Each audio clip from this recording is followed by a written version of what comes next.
इस केस के फैसले को आपसे कुछ देर बाद सुनाएगा। तफसीलात जान लेते हैं। ज़मीर हुसैन ज़मीर इस वक्त हमारे साथ लाइन पर मौजूद हैं। जी ज़मीर, अपडेट कीजिएगा। अल अज़ीज़िया और फ्लैगशिप रेफरेंस का फैसला महफूज कर लिया गया है, क्या तफसीलात हैं?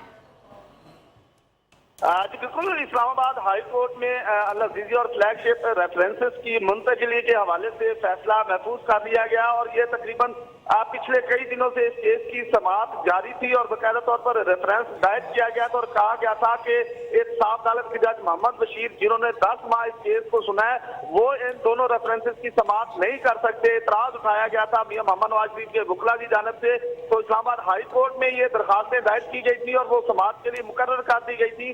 फिर उस पर ख्वाजा आरिफ ने मुकम्मल तौर पर दलाइल का सिलसिला जारी रखा। उनके दलाइल मुकम्मल होने के बाद जो सरदार मुजफ्फर है डिप्टी प्रोसिक्यूटर नैब, उन्होंने अपने दलाइल का सिलसिला जारी रखा, जो 2 दिन मुसलसल जारी रहने के बाद आज मुकम्मल हो चुका है और इस वक्त उस केस का फैसला महफूज कर लिया गया है कि क्या आप पता चलेगा कि क्या इन दोनों रेफरेंसेस को दूसरी अदालत में मुंतकिल किया जाएगा या कि इस साफ अदालत के जज मोहम्मद बशीर इस केस की समाअत करेंगे। अब ये है कि अब हाई कोर्ट में ये दरखास्तें दायर की गई थी रेफरेंस को मुंतकिल करने के हवाले से, उसके लिए आज ये फैसला महफूज किया गया और ख्वाजा आरिफ ने मुकम्मल तौर पर दलाइल दिए, जबकि सरदार मुजफ्फर जो कि नैब के डिप्टी प्रोसिक्यूटर है, उन्होंने आज भी दलाइल का सिलसिला जारी रखा था, जिन्होंने मुकम्मल तौर पर उन्होंने ये मौक़िफ़ इख्तियार किया था कि मियां मोहम्मद नवाज शरीफ, मरियम नवाज और कैप्टन रिटायर्ड सफदर को मुकम्मल तौर पर सफाई का मौका दिया गया था, लेकिन वो साफ अदालत के जज मोहम्मद बशीर के सामने अपनी सफाई पेश नहीं कर सके थे। और उसके अलावा उनका कहना था कि ख्वाजा आरिफ साहब ने कहा है कि ये तीनों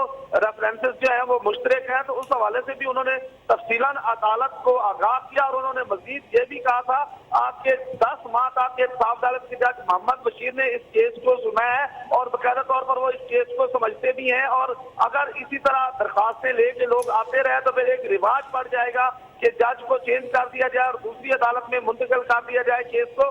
तो इसी हवाले से सिलसिला जारी रहा। इसमें दलाइल का ख्वाजा आरिफ ने भी मुकम्मल तौर पर दलाइल दिए। उसके बाद जो नैब के डिप्टी प्रोसिक्यूटर सरदार मुजफ्फर है, उन्होंने भी दलाइल का सिलसिला जारी रखा। दोनों फ्रीजैन के दलाइल सुनने के बाद जज ने जो है वो फैसला महफूज कर लिया है। 2 रुकनी बेंच है जिसमें जस्टिस आमिर फरूक और मियां गुल हसन है, उन्होंने मुसलसल तौर पर इस केस की समाअत की है। अब फैसला महफूज किया गया है और अब देखना यह है कि क्या फैसला आता है मियां मोहम्मद नवाज शरीफ, मरियम नवाज कैप्टन रिटायर्ड सफदर के हवाले से और अल अज़ीज़िया और फ्लैगशिप के रेफरेंस के हवाले से। तो अभी इस केस का फैसला जो है वो थोड़ी देर बाद सुनाया जाएगा। जी बहुत शुक्रिया ज़मीर हुसैन, तफसीलात से आगाह करने के लिए।